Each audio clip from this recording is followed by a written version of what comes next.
Shalom, saudara yang dikasihi Tuhan. Apa kabar saudara?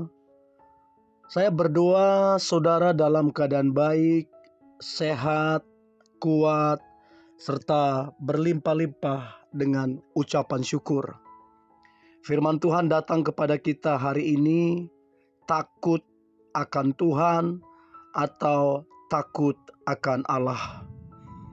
Sebelumnya marilah kita berdoa. Tuhan Yesus, kami bersyukur punya Bapa seperti Engkau. Engkau Bapa yang sangat mengasihi kami. Kasih-Mu tidak hanya sebatas omongan, tapi Engkau bertindak nyata. Engkau memberikan nyawa-Mu sebagai ganti tebusan atas kami. Hari ini kami mau merenungkan firman Tuhan. Please, Tuhan, berikan kami pengertian. Please, Tuhan, urapi kami. Kami percaya firman ini akan menguatkan kami, memberkati kami, sehingga hidup kami jadi berkat dan boleh menyenangkan hati-Mu.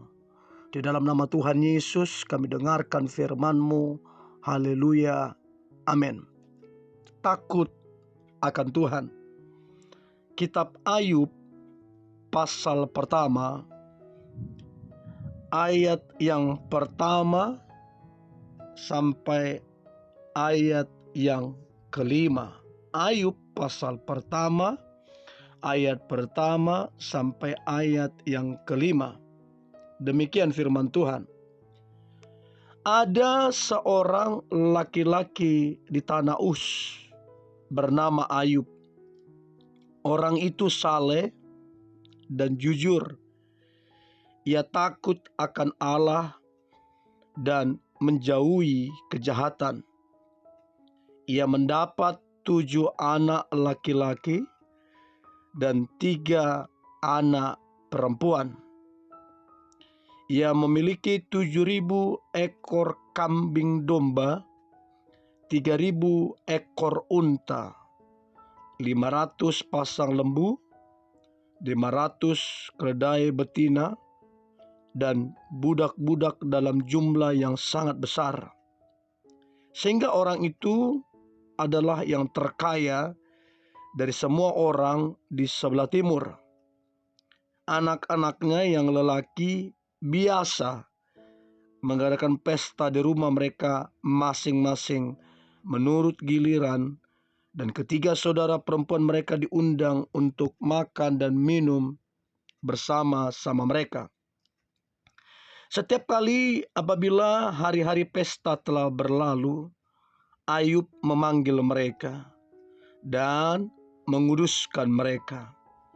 Keesokan harinya, pagi-pagi, bangunlah Ayub lalu mempersembahkan korban bakaran sebanyak jumlah mereka sekalian.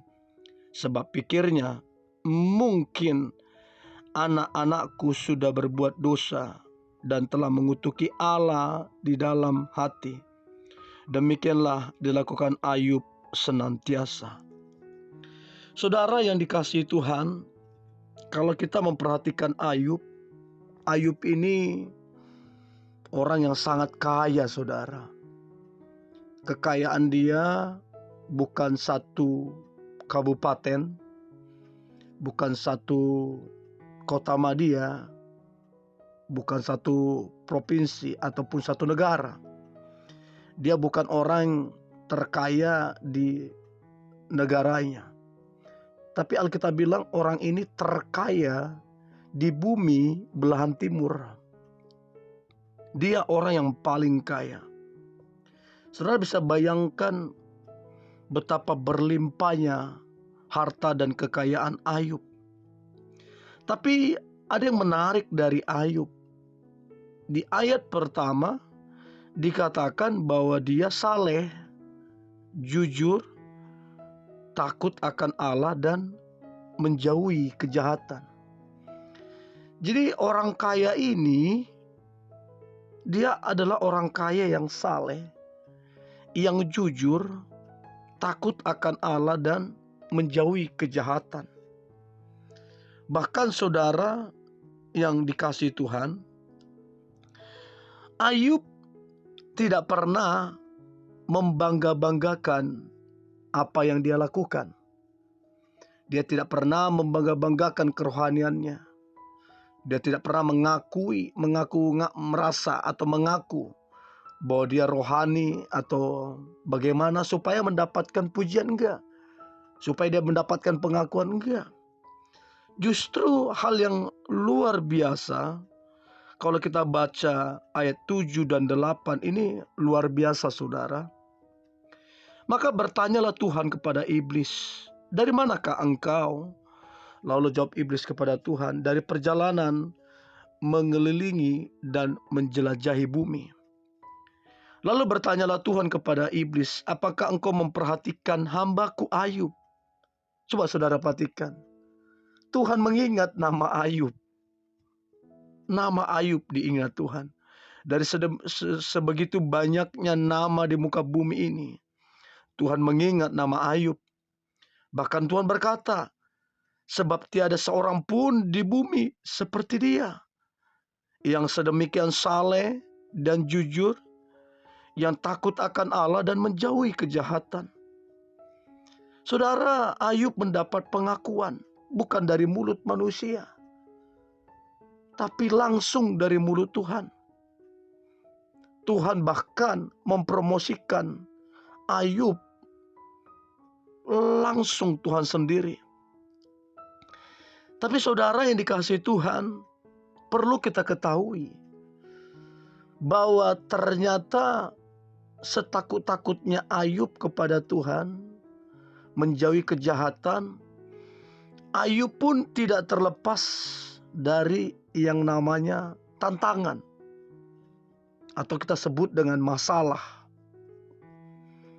Nah, kalau kita pelajarin, seolah-olah sepertinya Tuhan tega membiarkan apa yang Ayub punya dalam sekejap dibuat Tuhan menjadi nol.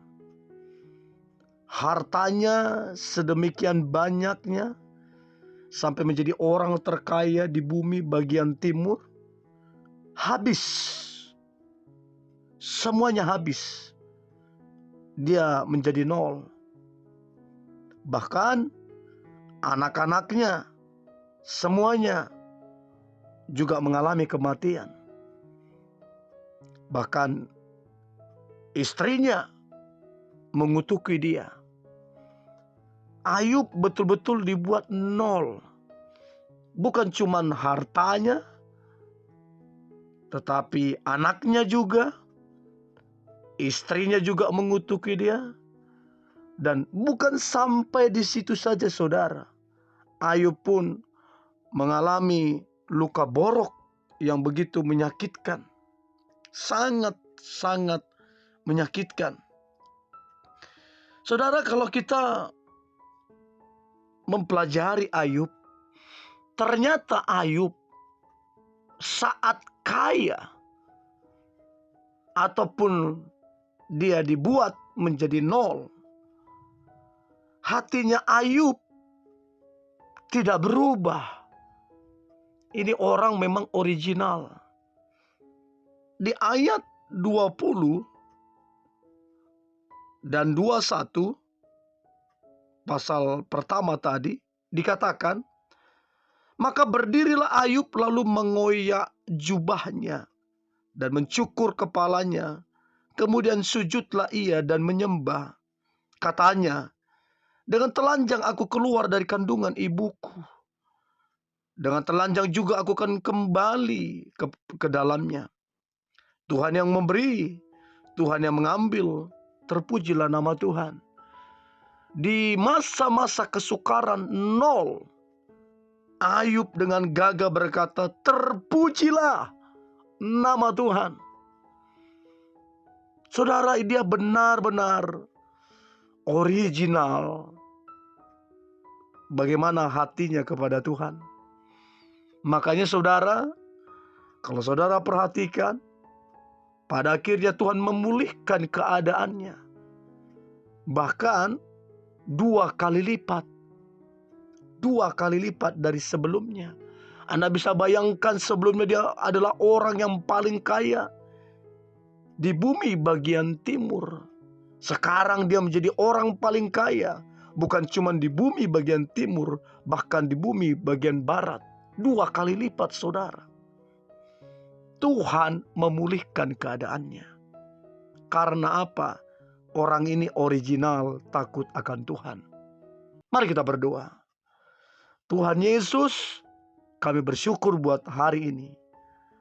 Aku percaya setiap orang yang mendengarkan ini, mereka adalah orang-orang yang takut akan Tuhan. Tuhan akan mempercayakan perkara-perkara besar dalam hidup mereka. Bukan untuk mereka menjadi sombong, tapi justru untuk mereka jadi berkat. Aku percaya takut akan Tuhan adalah kekuatan kami, adalah perlindungan kami, adalah kekayaan kami. Di dalam nama Tuhan Yesus, Tuhan kami, Juru Selamat kami berdoa dan mengucap syukur. Haleluya. Amin.